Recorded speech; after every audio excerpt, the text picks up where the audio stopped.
Тема. Проверим вас, насколько вы в курсе сегодняшней темы. Как найти любимое дело? Любимое дело, да, все правильно.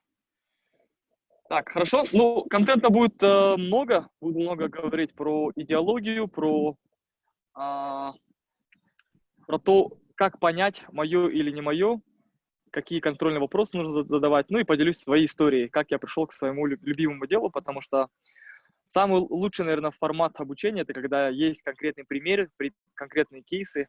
Я вам расскажу свой кейс.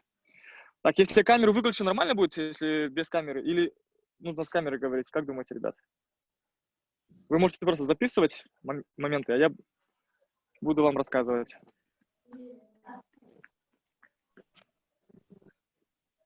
Как хотите. Окей, тогда я лучше без камеры, чтобы удобно здесь сесть, чтобы камеру не настраивать. Ага. Итак, значит, еще раз представлюсь, меня зовут Асхат, мне 32 года. Я являюсь основателем школы лидерства Жаңа Урпақ. Вот уже 5 лет мы развиваем нашу школу. Работаем с детьми, с подростками, с молодежью, проводим тренинги. Также есть свой лагерь, такой трансформационный лидерский лагерь. И очень часто мне задают вопрос, а как я пришел к этому, как я начал заниматься тренингами, как я встал на путь бизнеса. И история начинается с детства, когда я был еще совсем маленьким. И когда я был школьник, даже до школы, наверное, меня спрашивали, кем ты будешь в будущем. Наверняка каждому задавали такой вопрос, кем ты хочешь быть в будущем. И кто-то говорил, наверное, я буду врачом, я буду музыкантом, танцором.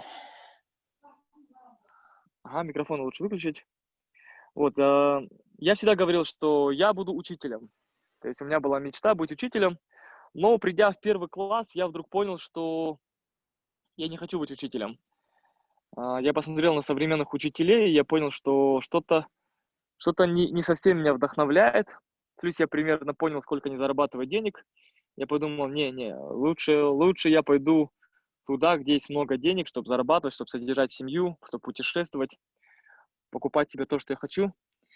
И я решил выбрать все-таки путь бизнесмена. И мой первый опыт в продажах состоялся в 4 классе.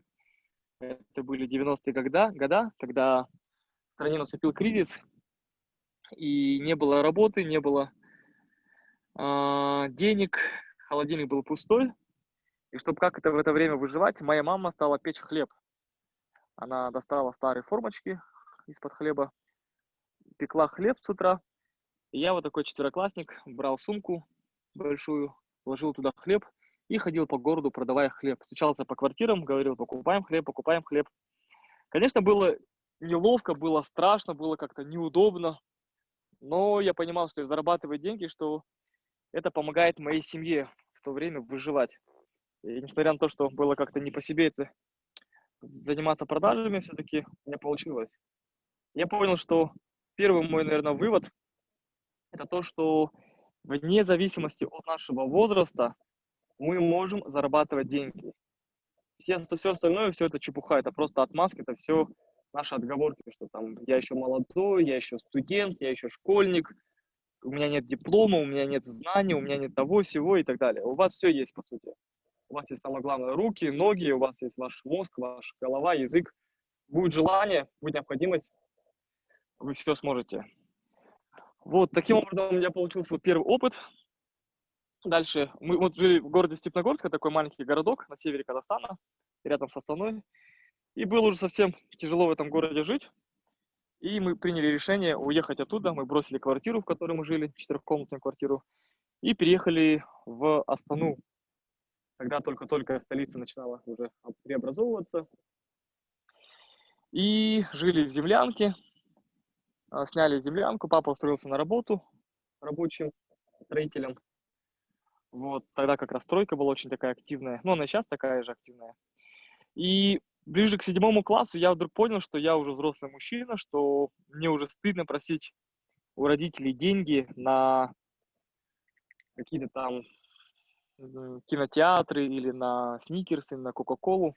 Я понял, что пришло время зарабатывать самому, уже работать на себя. И тогда мы с другом, с атлетом, решили открыть свой первый бизнес. Это было в 7 классе. Кто догадается, что мы стали продавать? Два семиклассника летом. Напишите в комментариях ваши варианты ответов.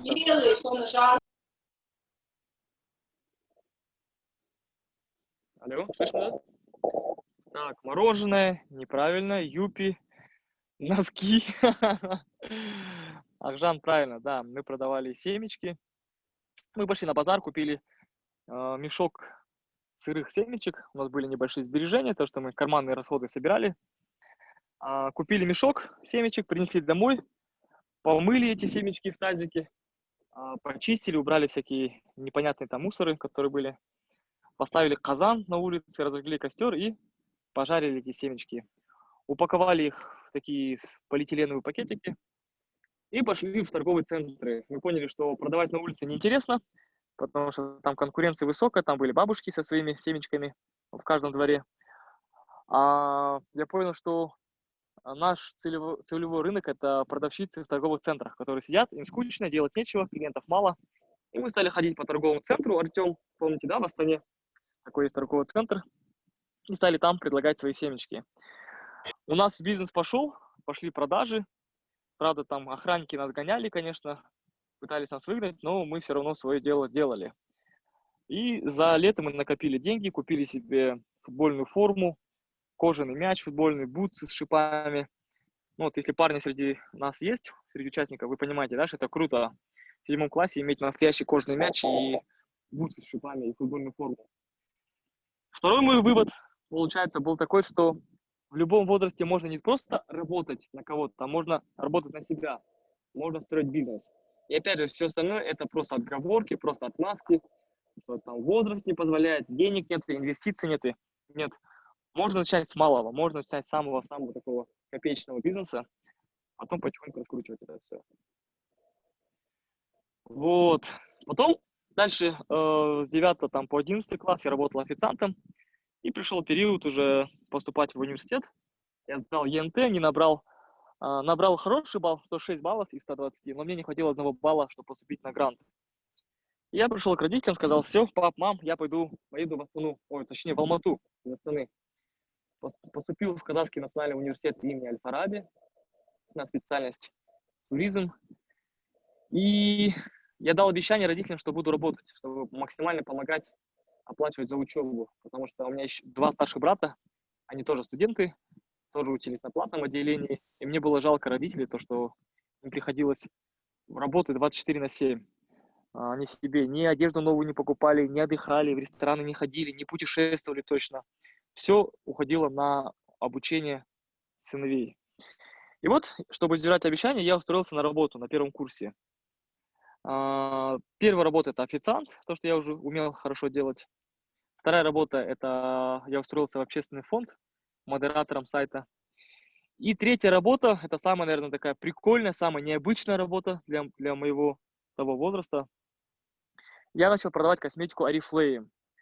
Вот. Наверняка знаете, да, эту косметику, это сетевой маркетинг. Как-то меня туда затянули, сказали, что можно хорошо зарабатывать. Ну и, в принципе, у меня получалось. Я ходил по Казгу, по своему факультету с одногруппницами, давал всем каталоги и собирал заказы на косметику, на тушь, на крем, помаду и так далее.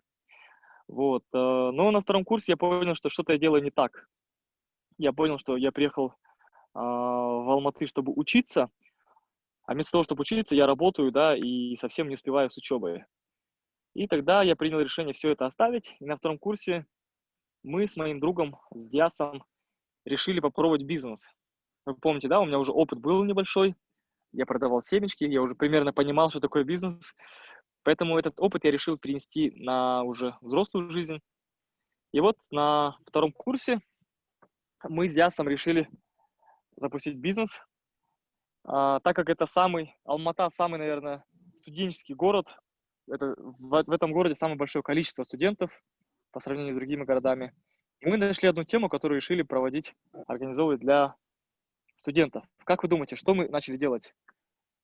Напишите в комментариях ваши варианты. Какой это был бизнес и что мы начали проводить для нашей молодежи города Алматы? Так, вариантов нет, никто не пишет, ну окей. А, Тренинги «Как начать бизнес», марафоны. Нет, нет, нет. Тогда про такое, про тренинги, про марафоны вообще никто не знал, даже не было. Кинотеатры нет, кинотеатров, в принципе, у нас хватало кинотеатров в Алмате.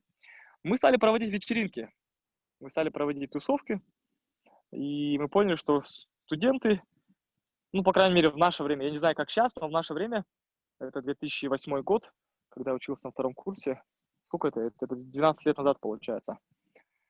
Молодежь по выходным ходила в клубы тусоваться, на всякие вечеринки, тусовки. И мы решили проводить такие вечеринки. Первую вечеринку провели, сняли ночной клуб, сделали тематику интересную, пригласили диджея, шоу-программу. Но у нас не получилось. Точнее, все пошло классно, мы собрали с продажи билетов примерно 1,5 миллиона тенге, но когда мы итоговую прибыль посчитали, мы поняли, что мы в минусе. У нас был минус 300 тысяч. Вот, и этот опыт, конечно, был такой очень негативный, потому что, ну, допустим, для меня, да, я в чужом городе, жил на съемной квартире, на платном отделении, и вдруг у меня долг 300 тысяч тенге. Это, конечно, ну, немалая сумма. Сейчас это не маленькая сумма, тогда это вообще было просто огромные деньги в 2008 году. Как вы думаете, что мы сделали дальше? Какое решение мы приняли? И что бы вы сделали на моем месте, если у вас прогорел проект, и вы должны 300 тысяч тенге людям, которые вам каждый день звонят и спрашивают, когда вернешь, когда вернешь, когда вернешь. Что бы вы сделали? Ваш вариант ответов. Ага, вы рискнули еще раз. Работать на себя. Ага.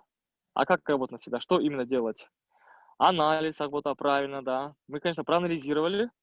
Мы поняли, где мы допустили ошибки, где мы просчитались, что мы сделали не так. И мы поняли, что первый блин, как обычно, комом, второй должен быть нормальный.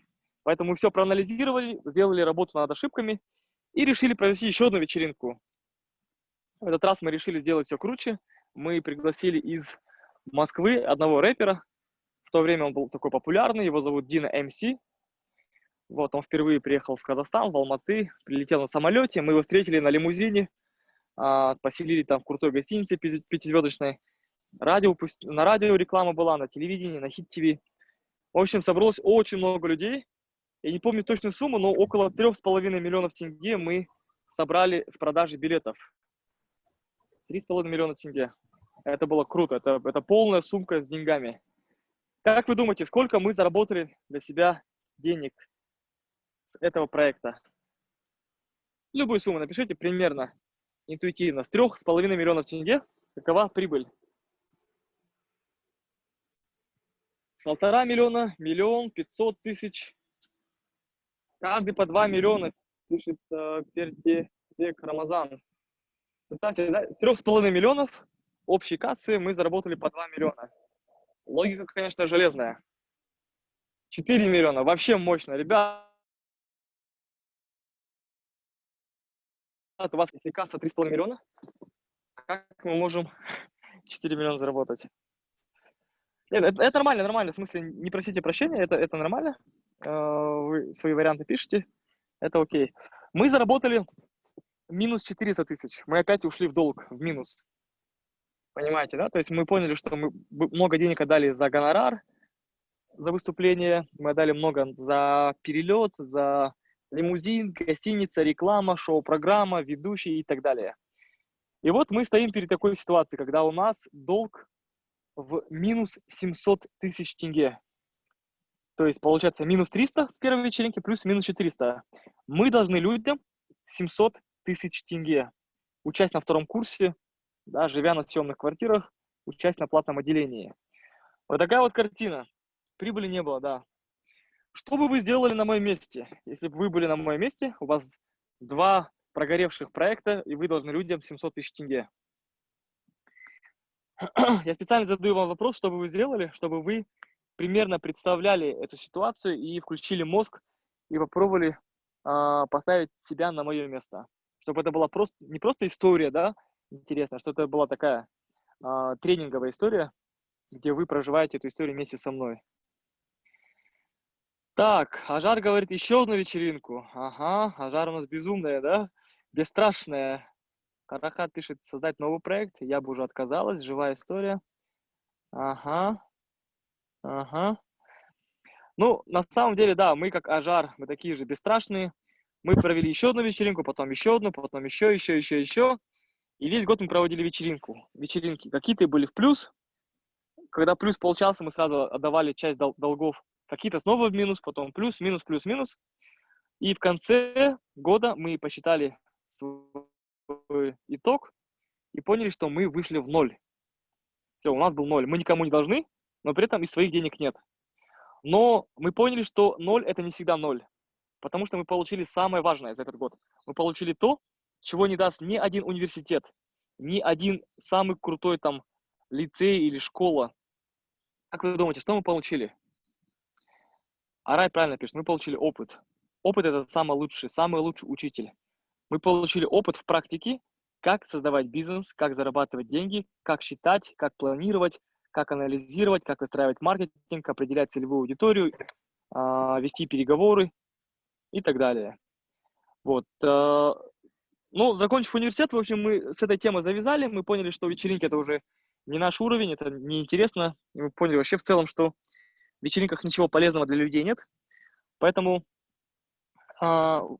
закончив университет, мы начали искать новую тему, новую нишу, чем бы заняться нам.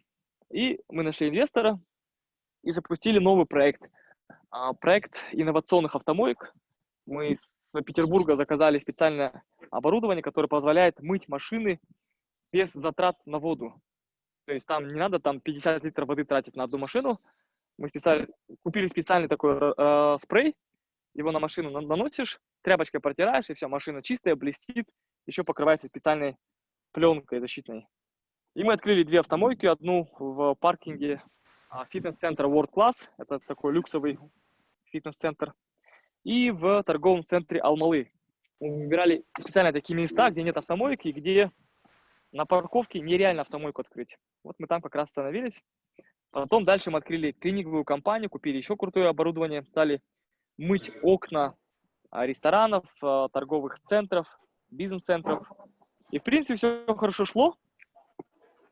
Но в какой-то момент я понял, что что-то это не то. Неинтересно мыть окна, мыть машины. В итоге мы продали оборудование, вернули деньги инвестору и начали искать дальше.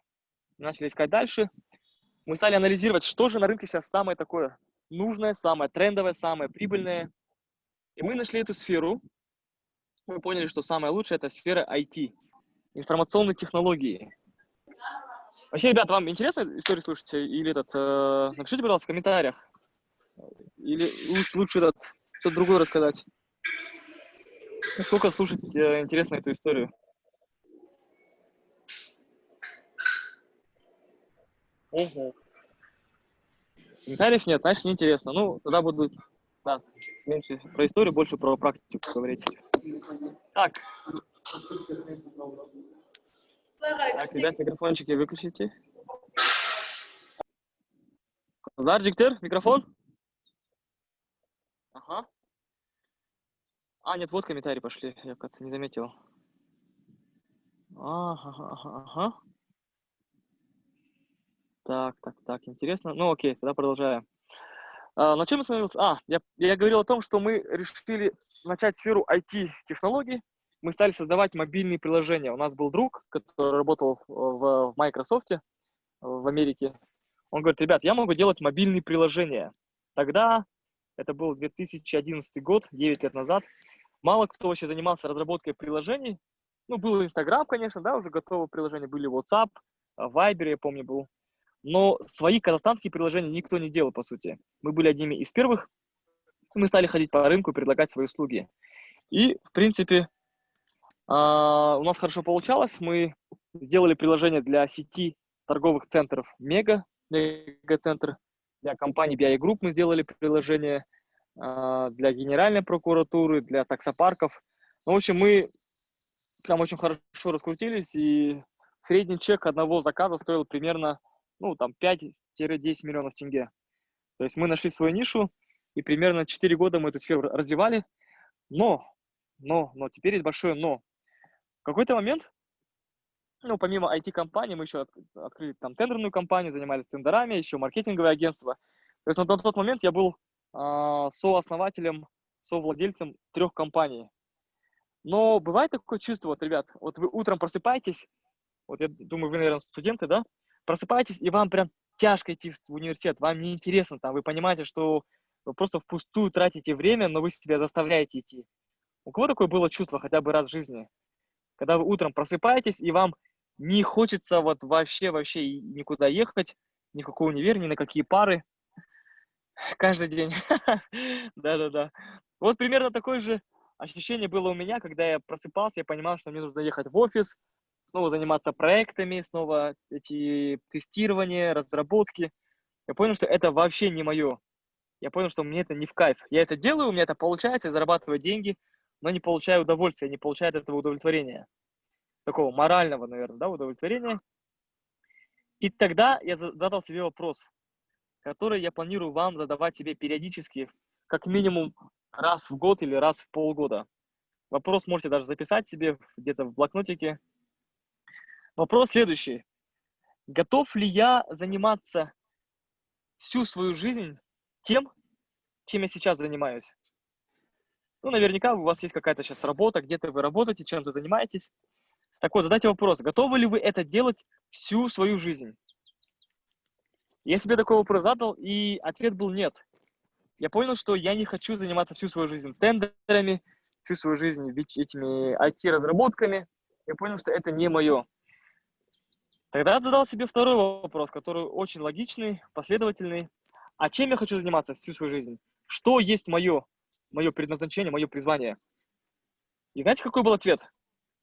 Ответ был очень такой неожиданный. Ответ был: я не знаю. Мне было уже на тот момент примерно 26 лет, и я вдруг понял, что я не знаю, что меня зажигает, я не знаю, что мне нравится, я не знаю, чем я готов заниматься всю свою жизнь. При этом у меня уже жена, ребенок, я уже, ну, как бы, у меня команда, у меня обязательства перед партнерами. И вдруг я понимаю, что я не хочу заниматься тем, чем я занимаюсь, и при этом я не понимаю, а что я хочу делать.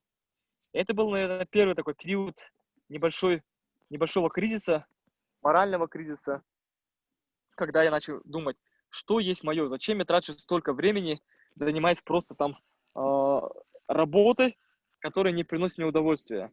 Я понял, что если я так буду продолжать дальше, то, по сути, половину своей жизни я потрачу на то, что я не люблю. Тогда я просто прожгу свою жизнь впустую. И тогда я начал читать книги, я начал изучать истории успешных людей, стал проходить разные тренинги. И в какой-то момент у меня вдруг возник инсайт, я вдруг понял одну очень простую истину. Это то, о чем говорят все успешные люди, все успешные бизнесмены, политики, музыканты, танцоры, художники, все кто угодно, все успешные люди говорят про одно правило. И когда я это понял, я для себя выработал некую формулу. Это такая формула, которая объединяет все книги про успех, про достижение успеха, целей и так далее. И сейчас я вам эту формулу хочу рассказать. Это формула на $1 000 000, я ее так называю. И сегодня я с вами ею поделюсь. Значит, как выглядит эта формула? Я вам сейчас ее напишу сюда. Так.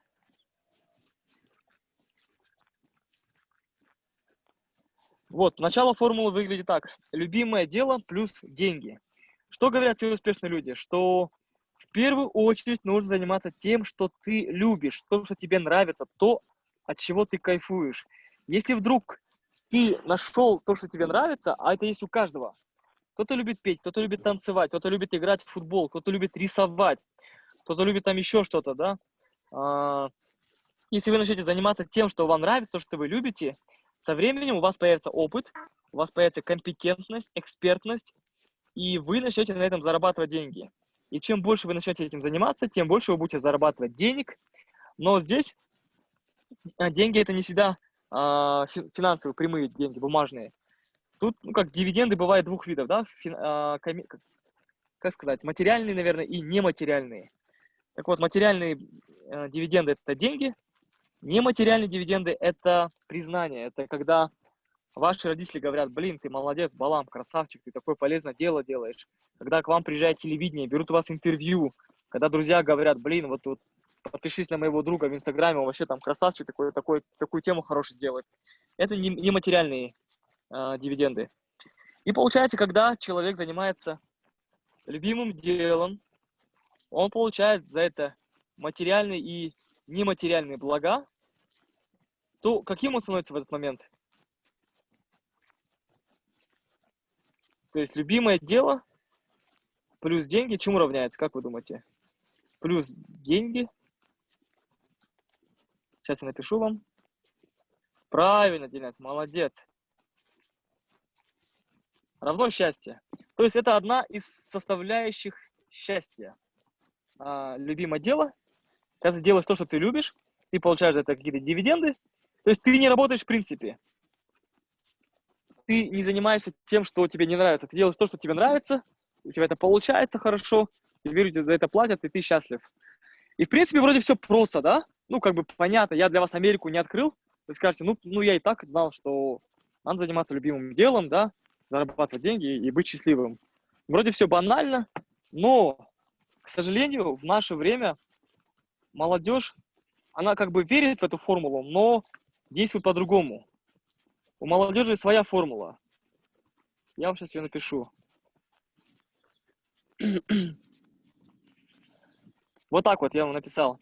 То есть молодежь переставляет местами. Они говорят: не любимое дело плюс деньги, а деньги плюс любимое дело. Они говорят так: мне главное зарабатывать деньги. Не важно, что я делаю, не важно, чем я буду заниматься, да. Главное, чтобы ахша болсын, да. Чем больше денег я буду зарабатывать, тем будет круче. И когда я стану очень богатым, думает молодой человек, когда я буду много зарабатывать денег, я куплю себе машину классную, я куплю себе квартиру, там, не знаю, родителям помогу, попутешествую по всему миру. И вот когда у меня будет очень много денег, я буду делать то, что мне нравится. Я буду петь, танцевать, играть в футбол и жить в кайф. И вроде бы тоже правильно, да? Ну, как бы логично звучит. Заработать деньги, потом кайфуй. Вот, и будешь ты вроде бы счастлив. Но, к сожалению, в жизни получается по-другому, что большинство людей как раз-таки размышляет так, думая, что в первую очередь это деньги, а не твое там, да, душевное состояние, не твое любимое дело. Они начинают работать, они начинают зарабатывать деньги. Но когда человек занимается не тем, что он любит, а делает это просто ради денег, у него не так много энергии. Он так вот, знаете, приходит домой уставший, он заставляет себя ходить на работу. И когда человек заставляет себя это делать, он не растет. Он не растет по карьере, он не растет в деньгах, потому что у него нет энергии, чтобы создавать крутые результаты. В этом есть основная разница. Человек, когда занимается любимым делом, у него энергия просто прет. Вот вы таких людей, наверное, видели, да, которые занимаются любимым делом, вот у них прям вот они как светятся. У них вокруг все получается, они работают 24/7. Месси, да, он тренируется очень много, там, Шакира, у него постоянно гастроли, постоянные тренировки. Бизнесмены, они работают постоянно. Почему? Потому что у них много энергии. Но почему другие так не могут делать? Почему другие не могут достигать таких же результатов?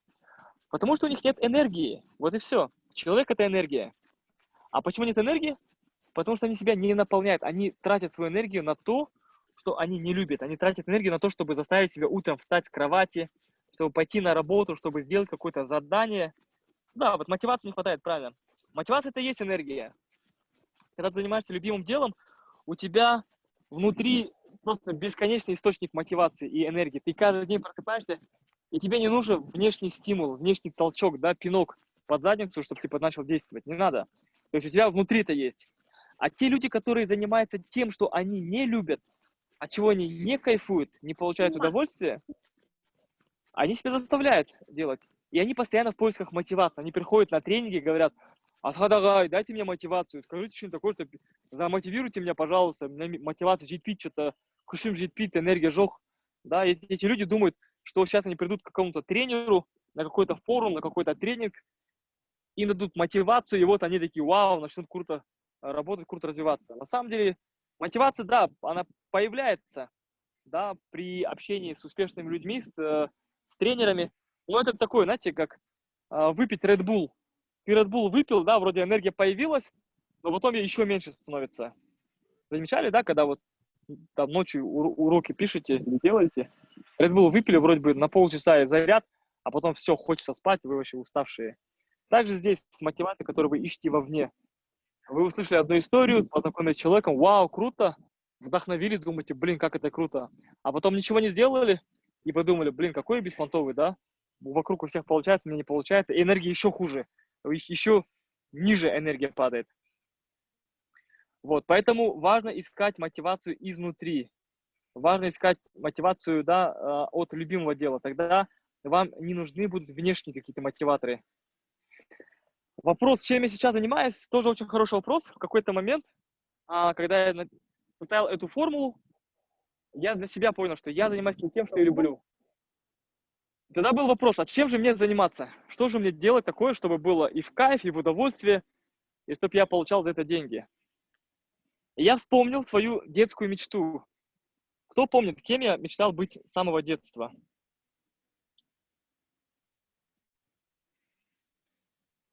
Угу. Все правильно, да. Я хотел быть учителем. Я вдруг подумал, блин, я же хочу быть учителем. Я же мечтал об этом. Я люблю учить детей, вдохновлять их как-то, да, показывать какие-то решения, инструменты, как становиться счастливым по жизни, успешным по жизни. Я пошел в школу, как сейчас помню, пошел в 165-й лицей, попросился выступить. Мне говорят, а вы кто? Вы, наверное, учитель, педагог? Я говорю, нет, я не педагог. Мне говорят, наверное, вы психолог какой-нибудь, да, который хочет там провести тренинг? Я говорю, нет, я и даже не психолог. Мне говорят, а кто вы? Я говорю, я, может быть, чуть-чуть бизнесмен, да, расскажу про деньги. Но меня каким-то образом пустили в школу к старшеклассникам, я провел тренинг. Всем понравилось. Я рассказал о том, как зарабатывать деньги, как в любое время, в школьное время можно зарабатывать деньги. Потом я пошел в другую школу, в третью школу, и примерно полгода параллельно с IT-компанией я занимался выступлениями, я ходил по школам, проводил тренинги, открывал разные клубы, бизнес-клубы, все делал это бесплатно. И все это я выкладывал в Инстаграм и в Фейсбук. И в какой-то момент, знаете, что произошло? Самое интересное. Мне позвонили из города Ахтау и говорят, Асхат, здравствуйте. Мы видим то, что вы проводите тренинги для молодежи. Вы могли бы к нам приехать в Ахтау и провести тренинги для всех старшеклассников перед ЕНТ, дать им такую мотивацию на то, чтобы они хорошо сдали ЕНТ. Я говорю, да, конечно, без проблем. И они говорят, сколько это стоит? И у меня такой впервые вопрос, да, типа, вау, а за это еще могут платить? Я говорю, не знаю, сколько заплатите, столько заплатите. Ну и в итоге я приезжаю в Ахтау, целую неделю провожу тренинги, каждый день там по 100, по 150 человек в актовом зале собирают меня со всего города старшеклассников. Классно прошли тренинги, ребята сдали ЕНТ, все нормально, ребята довольны, счастливые. И самое главное, когда я пошел подписывать договор уже после выступления, я увидел сумму, которая написана в договоре, я удивился. Я подумал, блин, а вы там, ребят, не ошиблись, там пару нулей лишних не приписали? Но мне говорят, нет, все правильно, это ваш гонорар, это то, что вот как бы мы для вас выделили. Я не буду вам говорить сумму, которую я получил, но это было в 2 раза больше, чем я в своем бизнесе получал за месяц раньше. То есть за неделю я заработал больше, чем в бизнесе, работая 2 месяца. Понимаете, да? И я приехал обратно в Алматы, я понял, что все, это мое. Раз за это еще готов платить, я буду заниматься только этим. Я оставил свой бизнес, я закрыл все компании, передал, с партнерами все рассчитался и открыл свою школу. Школа лидерства Жаңа Урпақ. И на сегодняшний день школа Жаңа Урпақ уже 5 лет. Это один из сильнейших игроков на рынке в сфере тренингов для детей, для подростков. У нас есть свой тренинговый лагерь. Мы уже провели 37 потоков, около 3500 детей со всего Казахстана, с России, с Европы к нам приезжали. Вот. И это сейчас, на сегодняшний день, это мое предназначение, мое любимое дело. Я провожу тренинги, я на этом зарабатываю. Я, наверное, самый высокооплачиваемый учитель в нашей стране. Я учитель, но который работает не в школе, а учит по-своему, по своей модели, в своей школе. При этом у меня нету диплома педагога, нету диплома психолога. И когда мне люди говорили, опять же, да, что кто вас послушает, куда вы пойдете, типа, кто вам доверит своих детей? Вы не педагог, вы не психолог. Да, опять же, это убеждение людей, да, страхи, типа, как я чего-то добьюсь без диплома, там, без денег, без того, без всего. Я пример того, что все это реально. Школу Жанарпах я открывал без единой копейки, без инвестиций. У меня не было ни диплома психолога, ни диплома педагога. У меня и сейчас этого нету. Я зарабатываю деньги, и меня приглашают обучать педагогов.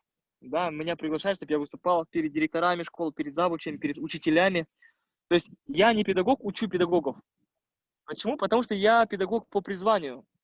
Я понял, что это мое, и я понял, что не всегда нужна бумажка, чтобы заниматься чем-то.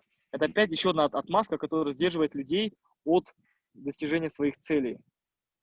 Поэтому забудьте все отмазки. Все отмазки это просто фигня какая-то, да? Это просто лапша на уши.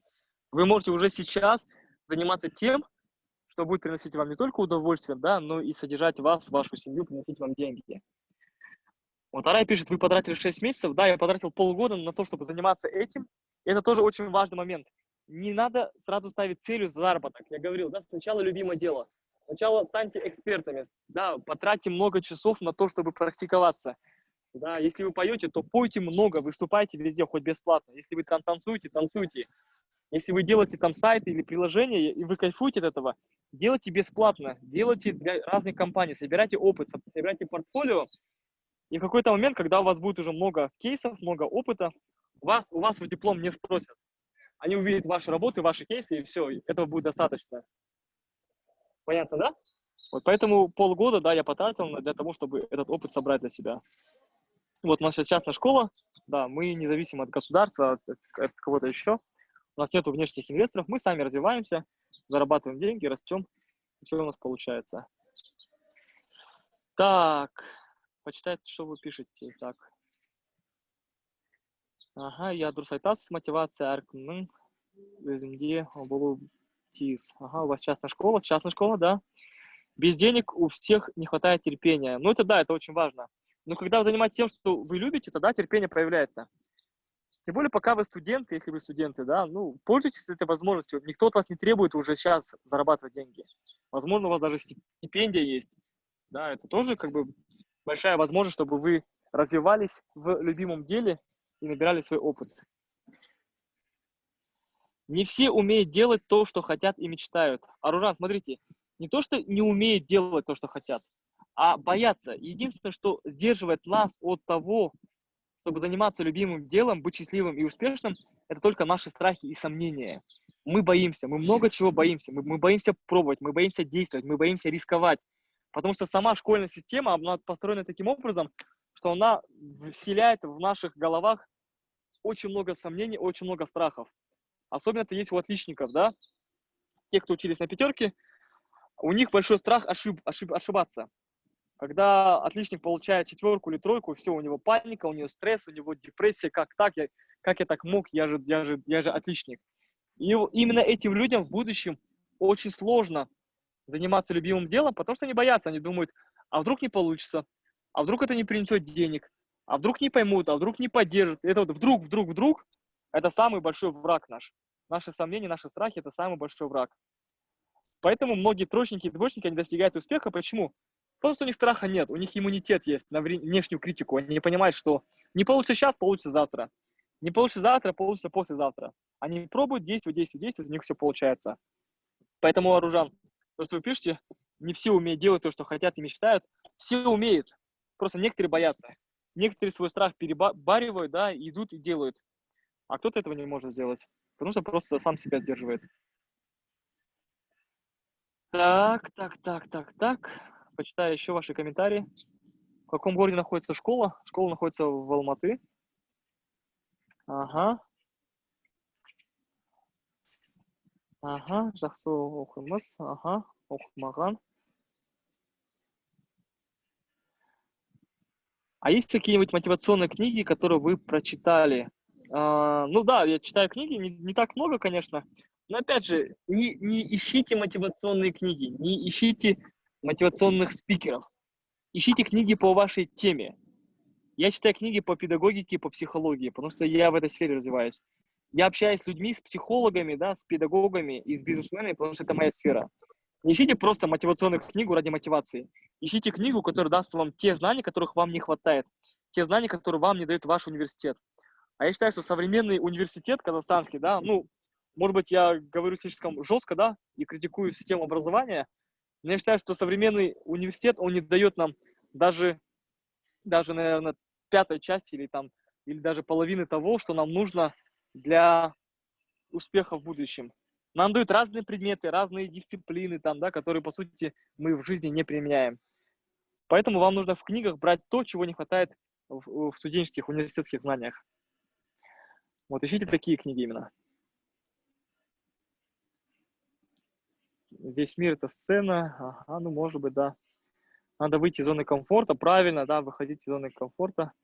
Полезные книги. Ну, смотрите, если прям хотите про мотивацию, почитайте книгу Грег Мартенсон «Три чашки чая».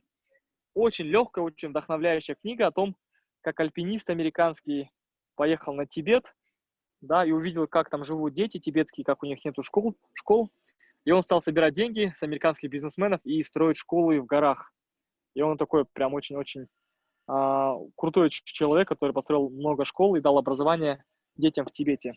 Почему 3 чашки чая? Потому что в Тибете, оказывается, есть такая традиция. Если ты очень уважаешь человека, ты обязательно нальешь ему минимум 3 раза чай. Ну, 3 чашки чая. И вот ему в каждом доме наливали 3 чашки чая, потому что он такой очень уважаемый. Почитайте эту книгу, Грег Мартенсон «Три чашки чая», и почитайте Робин Шарма, монах, который продал свой Феррари. Тоже очень вдохновляющая история про человека, который был одним из самых высокооплачиваемых юристов, адвокатов в Нью-Йорке, кажется. Он ездил на Феррари, он был такой очень крутой, но потом у него случился сердечный приступ, да, и в общем, жизнь пошла под откос, и он уехал, опять же, куда-то в горы учиться у монахов, и потом монахи научили его правильной жизни. Почитайте, тоже будет интересно. «Богатый папа, бедный папа», да, тоже классная книга. Угу. Так.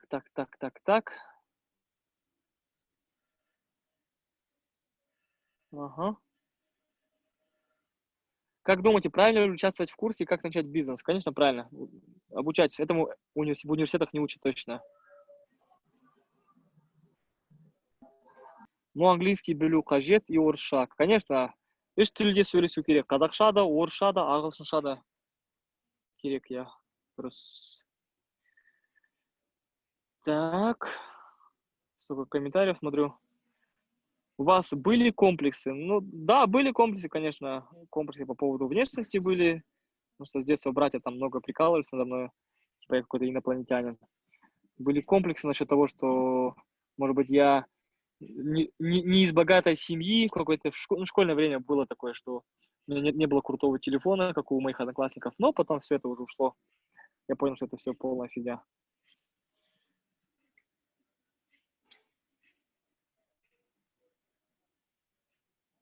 Так, маме не нравится, что я создаю сайт и разрабатываю приложение мобильное, ей нравится, что я пишу песни и стихи, книгу. Что делать? Никак не смог переубедить маму. Не надо маму переубеждать, да, Рамазан. Просто делайте свои сайты и приложения, зарабатывайте деньги, и все. Ну, как бы, зачем с мамой спорить? Не надо. Напишите один стишок маме, да, и все, и посвятите маме, и продолжайте делать свои приложения. Так, то же самое с родителями. Не можем определиться с профессией. По поводу профессии, вот смотрите, ребят, теперь я думаю, что основную идею вы поняли, да, что основная идея — это заниматься своим любимым делом, тем, что тебе нравится. Но теперь второй вопрос, а как найти это любимое дело, если ты вроде бы пробуешь что-то, но не понимаешь, мое или не мое. Для этого есть определенная тоже технология, я вам сейчас ее расскажу, вы, пожалуйста, ее запишите у себя в блокнотах. Эта технология состоит из нескольких шагов. Первый шаг вы пишите. Первый шаг называется так: узнай себя. Узнай себя. То есть нужно узнать себя изнутри. Для этого нужно ответить на несколько вопросов. Первый вопрос: что я люблю делать? Что я люблю делать? Сейчас я запишу тоже. И выписывайте вариант ответов. Что вы в принципе любите делать? Помимо того, что спать, кушать, играть в компьютеры, в телефонах сидеть там. Что помимо этого вы любите делать? Второй вопрос. Что у меня хорошо получается? Мгм.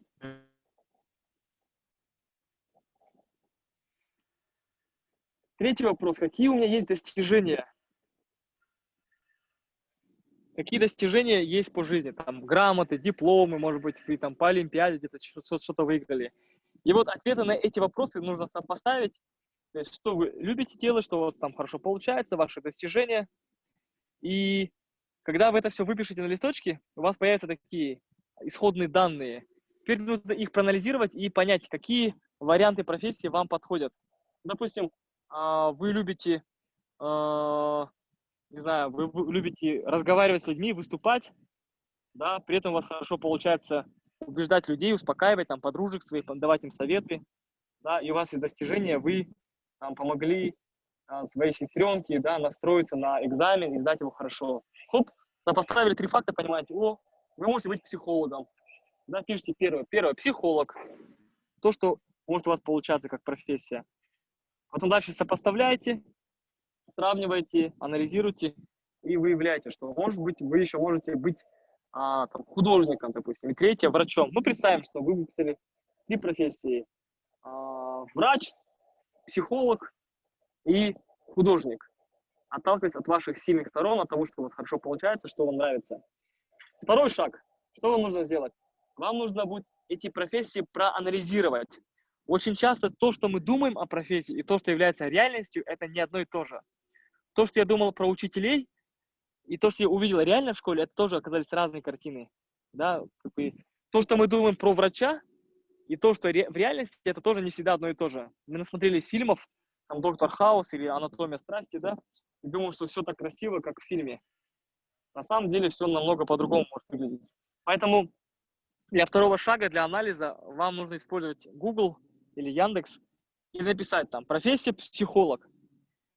Вот, и там узнаете, почитайте, кто такой психолог, какими качествами нужно обладать, да, чем нужно заниматься, где нужно учиться, какие книги читать, чтобы стать психологом, какие есть плюсы и минусы в этой профессии.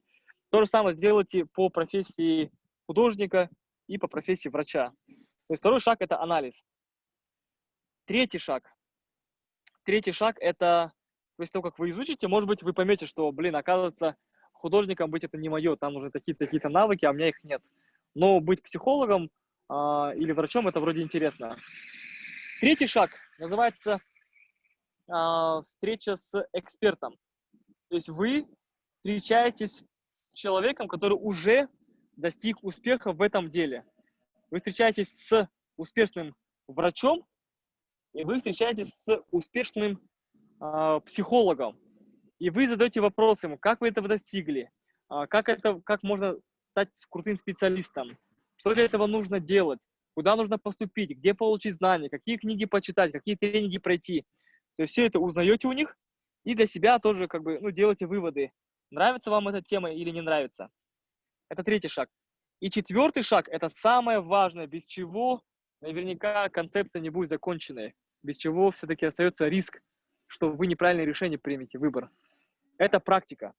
Практика. То есть вам нужно будет каким-то образом устроиться на практику к психологу, да, и посидеть с ним рядом, когда он проводит консультации, там, поработать с ним в офисе, да, пообщаться с ним, бесплатно даже. Или пойти в больницу, не знаю, хоть кем, да, просто помогать бесплатно там находиться, чтобы почувствовать атмосферу, чтобы понять, что там изнутри происходит, да, что там есть. И после того, как вы это сделаете, у вас уже появится четкий ответ на вопрос, мое это или не мое. Но, к сожалению, так мало кто делает. Большинство людей просто выбирают пальцем в небо, да. Либо мама сказала, будь экономистом, я пошел на экономиста. Либо дядя сказал, там, будь нефтяником, и я пошел нефтяником, потому что там много денег. Или друзья пошли там на химика или на физика, там было много грантов, поэтому я тоже пошел с ними.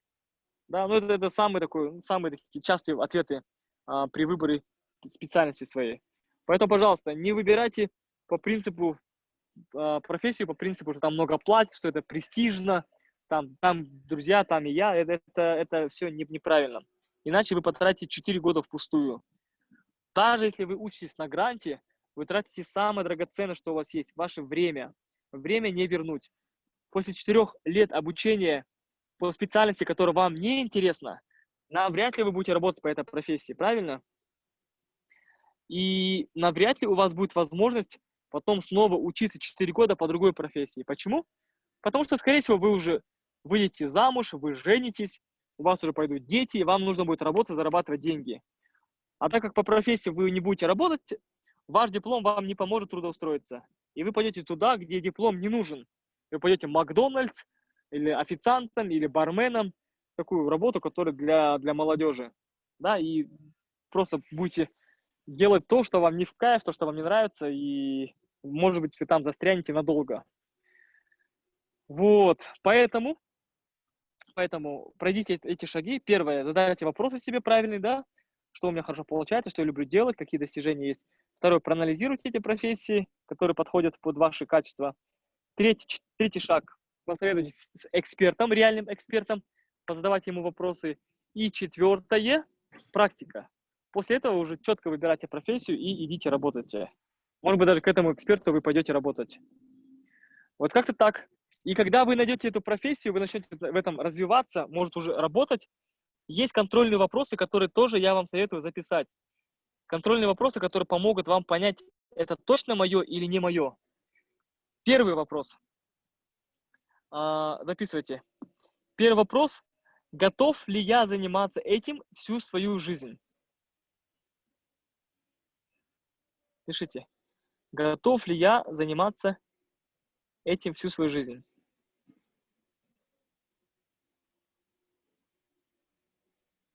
Угу. Есть? Второй вопрос. Готов ли делать это бесплатно? Тоже очень важно. Если вы говорите, не-не-не, я только за деньги это буду делать, там, рисовать или танцевать, или работать в больнице, спасать людей, все, значит, тоже уже не совсем правильно. Значит, второй вопрос, готов ли делать это бесплатно? Третье, есть ли у меня конкуренты? Тоже очень важный вопрос. Угу. Ну и четвертый вопрос может так. Готов ли я тратить на эту работу больше 10 часов? Ну или даже 12 часов в день. Это много часов, да, вы понимаете? Есть ли такая готовность? Вот 4 вопроса я вам скинул. Первое, значит, готов ли заниматься этим всю свою жизнь, готов ли делать это бесплатно, есть ли у меня конкуренты, готов ли тратить на эту работу больше 12 часов в день. Почему про конкурентов? Потому что, допустим, у меня нет конкурентов. Я понимаю, что так как я веду тренинги, никто не сможет. Ни Тони Роббинс, там, ни Гэри Чепман, ни Дейл Карнеги, да хоть кто угодно, да. И я не боюсь конкуренции, я просто иду и делаю. И мне все равно на то, что там конкуренты есть или нет. Это одно из ключевых качеств человека, который занимается любимым делом. Художник, он никогда не думает, блин, там другие художники классно рисуют. Он просто рисует, ему просто в кайф рисовать. Человек, который поет или танцует тоже, он не думает о конкуренции, он думает о том, что просто ему в кайф, у него это хорошо получается, он получает от этого удовольствие. Вот такие вот контрольные вопросы. Задайте. Если на все вопросы вы ответите правильно, вы скажете, да, я готов заниматься всю жизнь, да, я готов делать это бесплатно, и у меня нет конкурентов, я готов тратить больше 12 часов в день, все, значит, это ваше. Это то, чем вам нужно заниматься, то, что сделает вас счастливым и успешным. Как-то так, ребят. Так, кто-то хотел задать мне вопрос в эфире, да? Можно вопрос в микрофон? Аружан, давайте, Аружан, задайте свой вопрос. Постараюсь ответить.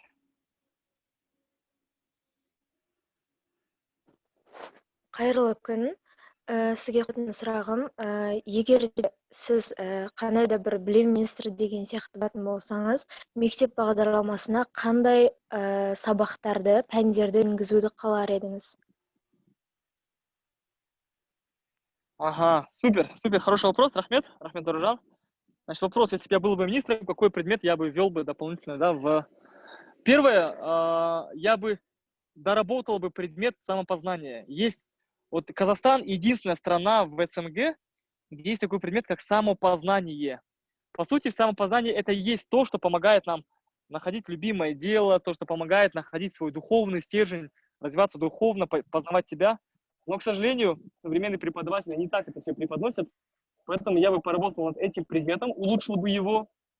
Второе, я бы добавил бы, наверное, предмет про бизнес-образование, про финансовое образование. Потому что, к сожалению, школьники, заканчивая школу, они не умеют работать с финансами, они не умеют зарабатывать деньги. Поэтому бизнес и финансовое образование, это я бы тоже бы поставил в основу школьной программы. Третье, я поставил бы предмет ораторское искусство, да, чтобы люди умели, чтобы выходили, выступали, потому что многие 11 лет проучились в школе, но до сих пор боятся выступать, до сих пор боятся выходить на сцену, общаться с людьми. Это тоже большой-большой минус. Четвертый предмет – это, наверное, лидерство, основы лидерства. Я показал бы, учил бы детей быть командными игроками, вести команды, создавать проекты. Вот, наверное, как-то так. Вот. Но, скажу, Добрый вопрос, день. он очень... Ага, добрый день. Ой, извините. Да-да-да, говорите, у вас вопрос есть, да? Ага. Да, добрый день. Спасибо за такие классные советы. Это очень интересно и очень полезно. И можете, пожалуйста, рассказать о 3 своих самых любимых книгах и почему вы их выбрали? Окей. Первая самая любимая книга – это «Путь Абая». Абай Жола. Всем советую почитать. Книга number one для любого казаха и для любого человека, кто живет в Казахстане, чтобы понимать свою историю, понимать менталитет казахов, да, понимать мысли нашего великого писателя и философа. То есть, если говорить именно про художественную литературу, это первое «Путь Абая», второе – это «Кочевники» Ильяс Исимберлин, третье – это Калашников, Ян Калашников «Жестокий век». Вот, я люблю исторические книги. Это если говорить о художественной литературе. Если говорить о профессиональной литературе, то мои любимые книги – это «Материнская любовь» Некрасов. Там про воспитание детей. Вторая книга Гэри Чепмен «5 языков любви». Это про то, как выстраивать отношения со своими близкими людьми, как выражать свою любовь правильно. И третье, наверное, вот Робин Шарма, монах, который продал свой Феррари. Кто-то писал, если пишу ли я свою книгу, да, я тоже пишу свою книгу, она тоже будет про воспитание детей, так как это моя сейчас такая тема, которой я занимаюсь, увлекаюсь, она мне очень нравится. Вот в Инстаграме, кстати, я тоже много выкладываю интересных видеороликов, кто не подписан, можете подписаться, там есть в бесплатном доступе очень большое количество полезных видеороликов. Ну, это именно про воспитание, про отношения, про семью. Вот мой аккаунт в Инстаграме. Если интересно, тоже, да, почитайте, посмотрите. Вот такие вот книжки.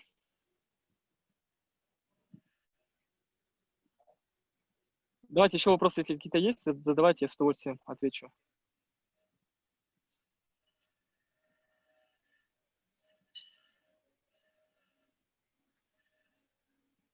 Можете написать либо в комментариях вопрос, либо задать прям в эфире, я с удовольствием на него отвечу.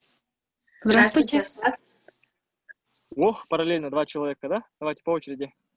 Окей. Здравствуйте, Асхат. Меня зовут Акута, мне 15 лет. Я хочу учиться за границей. И, знаете, мне не интересно все эти мотивации, все такое, потому что я уже знаю свои цели и все такое. Но мне интересна ваша мечта. Реально, каждый человек мечтает об этом, даже самый миллиардер, самый нищий человек, я не знаю, что-то вроде того. Расскажите мне про вашу мечту, пожалуйста.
Асхат ағамызда кішігірім техникалық ақаулар болғанға ұқсайды.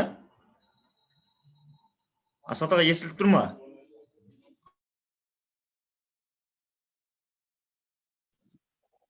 Алло.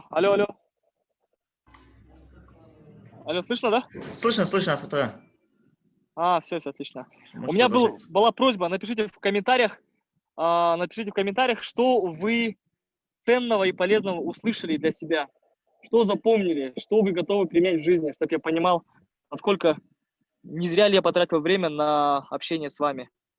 Напишите, пожалуйста, в комментариях, кто что понял, кто что для себя полезного получил. И параллельно можете задать какой-нибудь вопрос. Ассалаумағалейкум, Асхат аға, сұрақ қойсам бола ма? Я Болат, әрине. Бүгінгі семинарға көптен көп рахмет. Негізінде қазіргі таңда көптеген жастар өмірден өз орнын таба алмай жүрген секілді. Сол себепті бүгінгі сіздің семинарыңыз жаңа параққа жазып алыңдар дедіңіз ғой. Сол кезде әр қатысушы жазып алып, өзіне не керегін түсінді деген ойдамын. Ал менің сұрағым, қазіргі таңда Қазақстанда IT саласын дамыту үшін қандай кеңестер берер едіңіз? IT жағында ма? Ну, совет простой, просто делайте, создавайте сайты и приложения. Вот эти все приложения, как Instagram, Facebook, TikTok, да, Viber, это все создают такие же ребята, как и вы. Простые молодые ребята, которые просто собираются в команду и начинают делать. И я скажу, вот есть такие сферы, в которых мы не догоним мир, да, в которых мы не можем конкурировать. Допустим, машиностроение. Да, Казахстан уже не сможет в этой сфере стать лидером мировым. Почему? Потому что есть Toyota, да, который уже там 200 лет машины создает. Есть там Mercedes, есть BMW, есть компании, которые уже много-много-много лет в этой сфере развиваются. Есть другие сферы, в которых мы тоже уже не догоним никогда эти сферы, этих конкурентов мировых. Но именно IT-сфера – это та сфера, в которой мы все на равных. Она относительно новая. Ей буквально, может быть, лет там 20-25, да, и то, может быть, в сфере приложений еще меньше, лет 15. И, по сути, наши программисты, казахстанские, казахи-программисты, они даже сильнее во многом, чем американские, чем европейские программисты. Поэтому, если вы начнете создавать крутые приложения, которые начнут зарабатывать там миллиарды долларов и собирать вокруг себя миллиарды подписчиков и пользователей, все, это будет очень круто. Вы экономику и бизнес в Казахстане очень сильно поднимете. Поэтому совет в IT-сфере очень простой. Просто создавайте крутые приложения, да, и делайте их популярными. Не думайте сразу о деньгах, думайте о том, чтобы этим приложением пользовались большое количество людей. Можете даже взять готовое какое-то приложение и просто добавить что-то, изменить и выпустить такое приложение. Был Facebook, потом Павел Дуров посмотрел, думал, делаю такой же, только чуть-чуть по-другому его. Создал ВКонтакте. ВКонтакте стал таким же успешным, как Facebook. Может быть, по деньгам не так же, но тем не менее. Там был Instagram, да, хоп, появился TikTok. Примерно та же самая модель, тоже снимаешь видеоролики, выкладываешь, но они добавили свои фильтры, свои там возможности, свою логику. И вот теперь TikTok обошел Instagram, да, уже во много раз. Поэтому пробуйте, делайте, и все, другого цвета я не могу дать. Жақсы, рахмет. Асхат аға, ассалаумағалейкум. Уалейкум ассалям. Асхат аға, сұрақ қойсам бола ма? Болады, әрине. Алло, айта беріңіз. Алло. Асхат аға, ассалаумағалейкум. Уалейкум ассалям. Дауысым естіліп тұр ма? Я айта беріңіз, тыңдап тұрмын.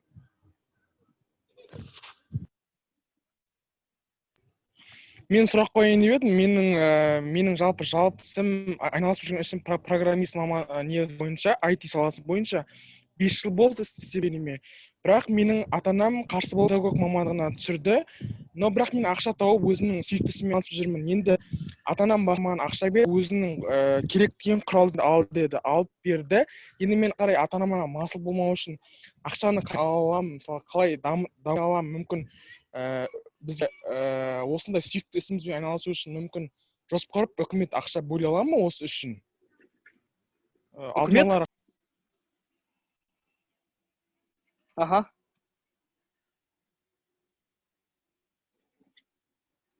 Алло. Что-то не дослушал вопрос.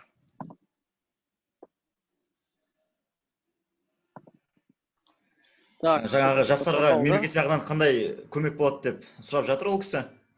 Асықта жауап бере беріңіз, себебі бұл эфир сақталады, соны қайталап көрсе болады өзінің сұрағына жауабын. Жақсы. Значит, қыздар, жігіттер, қараңдар.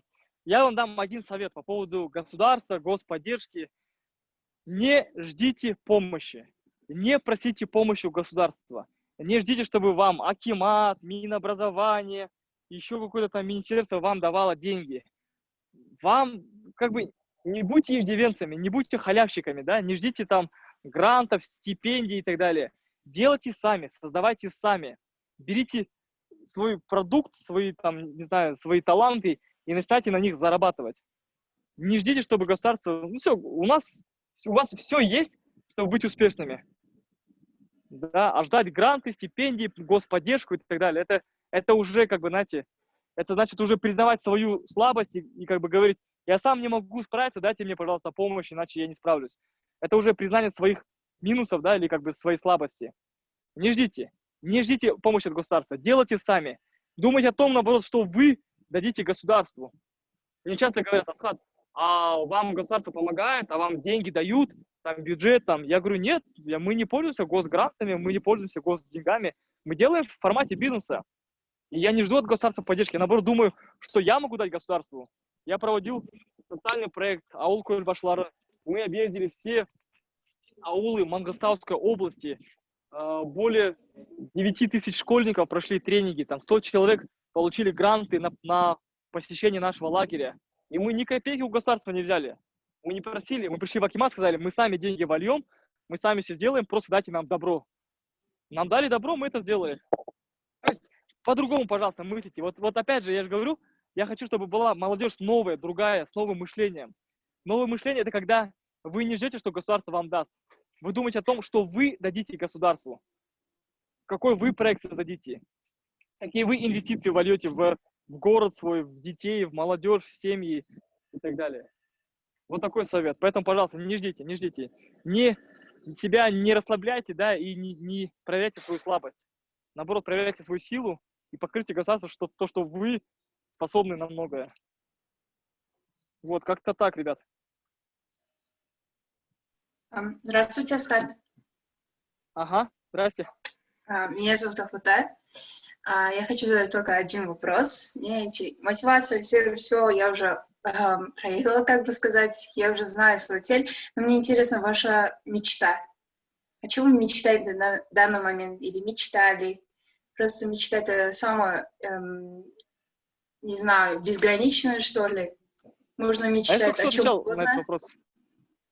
Я буквально 5 минут назад отвечал на этот вопрос про свою мечту, про то, что хочу воспитать новое поколение лидеров. Помните? Извините. Или не слышно было?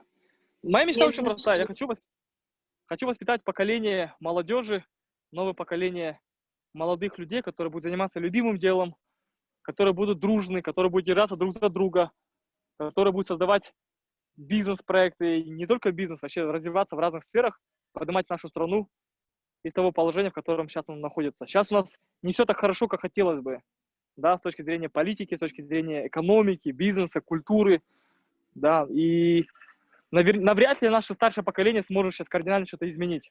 Я верю в то, что именно вы сможете поменять, что вы сможете сделать все по-другому. Поэтому это моя мечта, свой вклад внести в создание такого вот нового поколения молодежи с новым мышлением. Угу.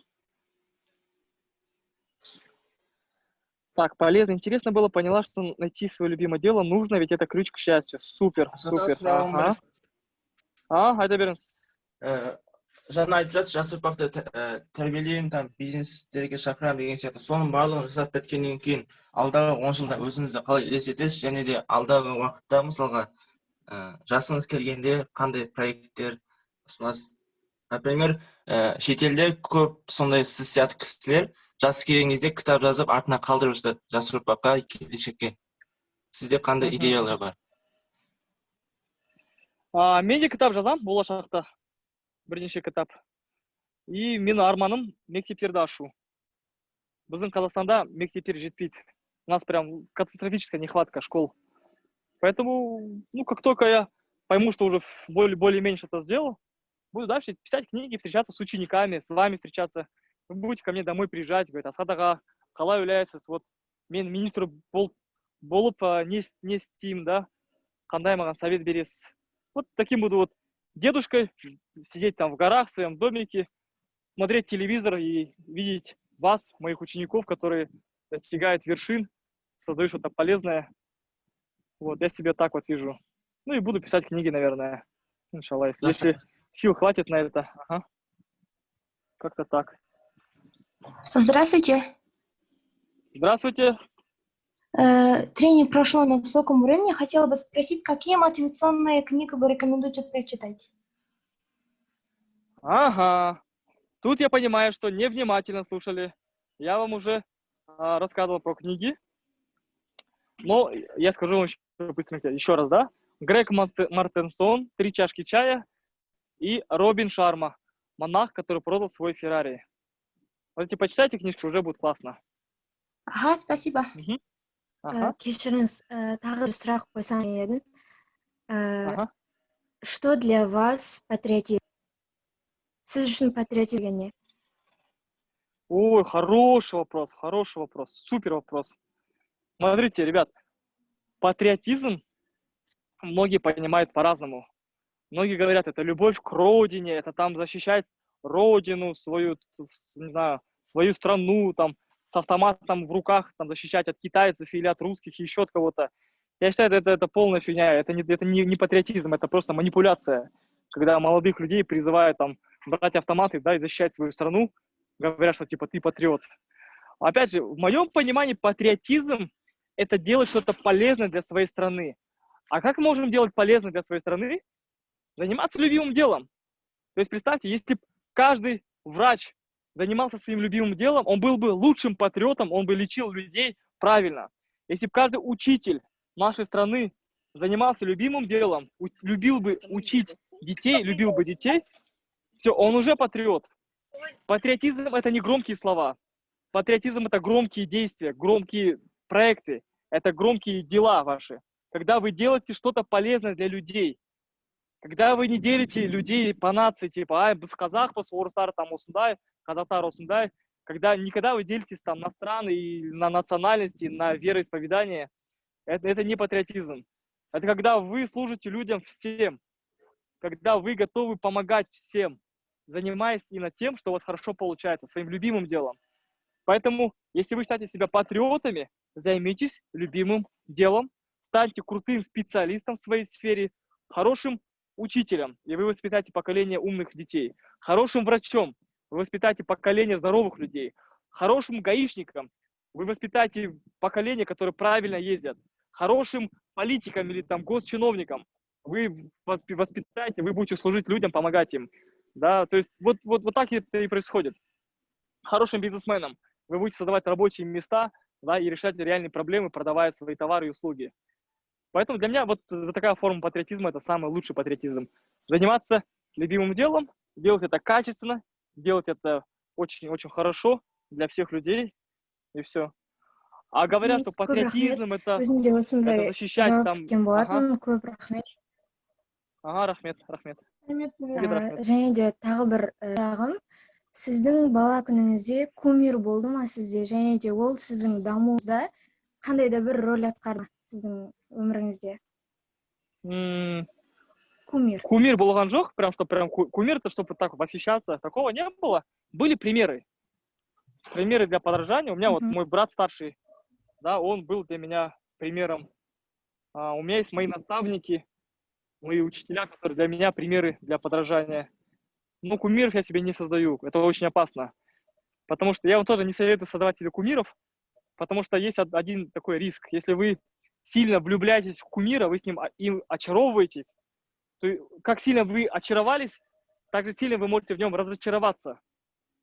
Потому что не бывает идеальных людей, и любой человек, да, он слабый по своей натуре, он может допустить ошибку, и в какой-то момент вы увидели у своего кумира минус, ошибку, и все, вы разочаровались, и у вас энергия ушла, и вы теперь, наоборот, допустим, его ненавидите. Поэтому не надо себе кумиров создавать, просто собирайте вокруг себя наставников, учителей, учитесь, но не надо кем-то так восхищаться, прям, что прям вот сделать из него кумира. Ага, көп рахмет. Извините, у меня есть вопрос. Давайте пару вопросов и будем заканчивать, хорошо? Можете, Давайте. пожалуйста, рассказать о своих сильных и слабых сторонах? Ага. Мои сильные стороны — это, наверное, эмпатия. То есть я чувствую людей, я примерно понимаю,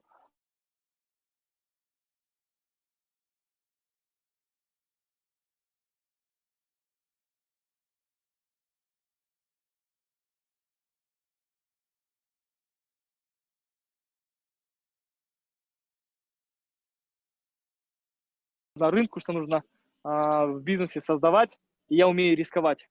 Это два качества, которые определяют любого бизнесмена. Интуиция и умение рисковать. Еще мои сильные стороны, все, наверное. Мои слабые стороны — я не системный человек. Я не люблю работать с документацией, я не люблю работать с аналитикой. Я не могу усидчиво заниматься какой-то одной задачей. Мне все время нужно движение, все время нужно общение, все время какие-то проекты. Вот, поэтому мне тяжело усидчиво заниматься чем-то таким вот постоянным. Скажите, Как-то так. как правильно выбрать свою любимую профессию? Как? Еще раз? Как правильно выбрать свое любимое дело?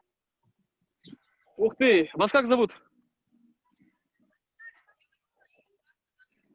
В общем, чтобы ответить на этот вопрос, вам нужно будет переслушать полностью 1,5 часа этого эфира, потому что все 1,5 часа я рассказывал о том, как найти свое любимое дело, свою профессию. Возможно, вы поздно присоединились, либо... Давайте соңғы сұрақ, и все, заканчиваем. Өмірлік ұстанымыңыз қандай және Қазақстанда болашақ жастардың бойынан көргіңіз келетін 3 қасиет? 3 қасиет. Қасиет дегенне, ну-ка переведите мне на русский. Качество. Какие качества хотите видеть в молодежи в данное время? Какие качества нужны для молодежи? Нужно быть благодарным. Благодарным Всевышнему, благодарным родителям, благодарным государству, своим друзьям. И почаще проявлять эту благодарность. Потому что мы очень часто неблагодарны, мы ходим такие, типа, нам что-то не нравится, не устраивает, мы такие недовольные, обиженные и так далее. Поэтому первое очень важное качество — это быть благодарным. Второе качество — быть коммуникабельным. Сейчас время, когда один в поле не воин. Да, нужно уметь работать в команде. Опять же,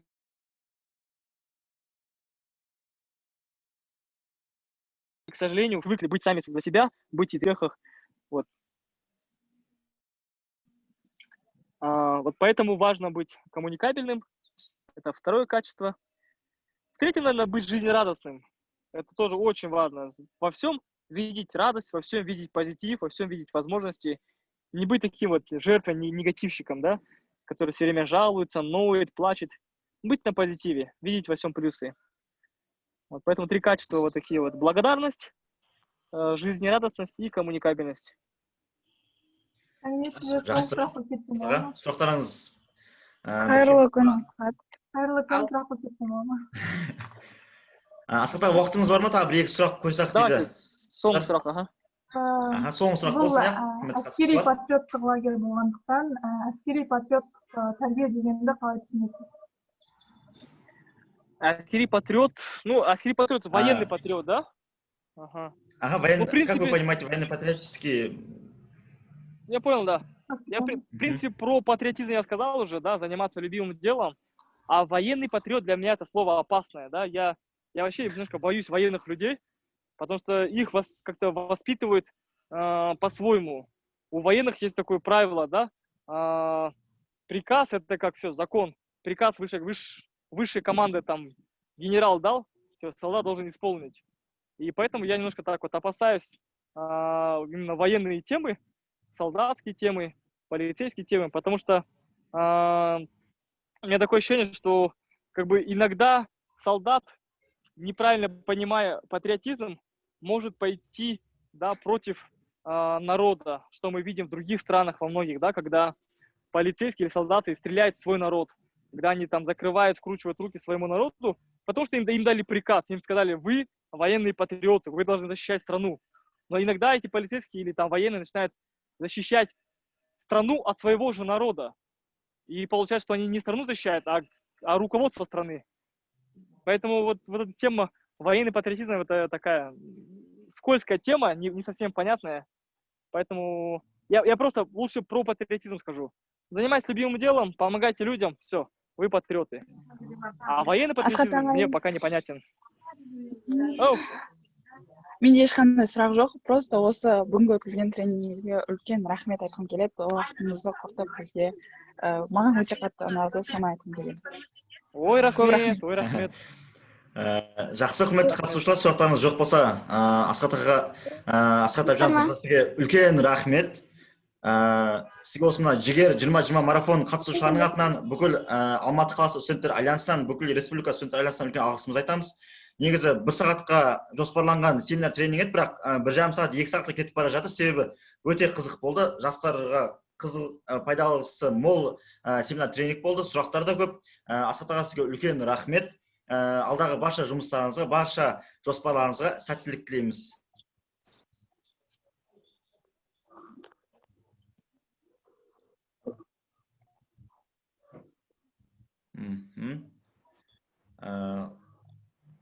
Құрметті достар, кейбір моменттерде естілмей қалған болуы мүмкін, немесе техникалық ақаулар болып қалуы мүмкін.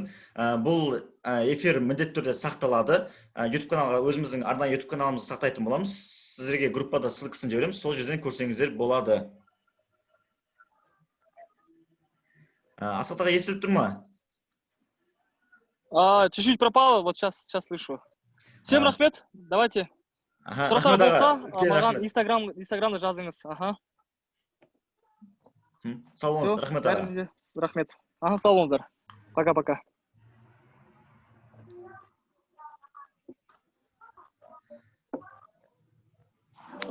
Құрметті қатысушылар, керемет семинар тренинг, керемет пайдалы ақпаратқа қанаттыңыздар деп ойлаймын. Енді бізде сағат 12-ге дейін уақытымыз бос. Сағат 12-ге дейін уақыттарыңыз бар. Ұшқан ұя немесе өздеріңіз қажетті жұмыстарыңызбен айналыссаңыздар болады. WhatsApp группасында активный болып отырып, жауап беріп отырайық. Жарайды, сау болыңыздар, келесі кездескенше.